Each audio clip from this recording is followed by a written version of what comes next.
In today's video, I'm going to teach you how to import your email subscriber list to your Kit account. First, make sure you're logged into your Kit dashboard. Once you're in, look at the top navigation menu and find the option labeled Grow.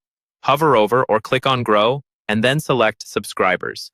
This is where all of your email contacts will live inside Kit, and it's the starting point for bringing in your existing list.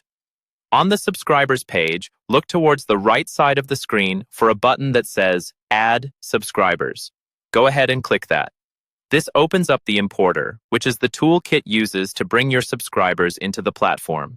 You'll now choose how you want to import your list. If your subscribers are in a spreadsheet, you'll want to select Import CSV. This means you've saved your list as a CSV file on your computer and you're going to upload it directly. As an alternative, if your subscribers are stored in another email provider and you'd rather connect that account instead of using a file, choose Import from another provider. This option lets you sync via API from platforms like MailChimp or Drip, so Kit can pull your contacts in automatically. Next, it's time to upload your file.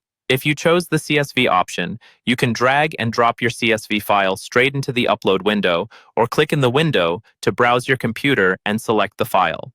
Make sure the file you're uploading is the final, cleaned-up version of your list so you don't bring in duplicates or outdated contacts. After uploading, Kit will ask you to map your fields. This step is important. You'll see your CSV column names on one side and Kit's fields on the other. Use the drop-down menus to match each column from your file to the correct field in Kit. For example, match your email address column to Kit's email field and match name columns to the appropriate name fields. This ensures your data shows up correctly in your account. Before you finish, you have the option to organize these subscribers. It's optional, but highly recommended.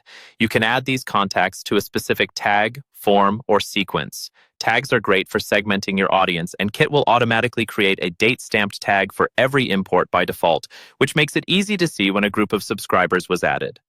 Once everything looks good, click Start Import. Kit will begin processing your file or syncing from your provider, and you'll receive an email confirmation once the import is complete.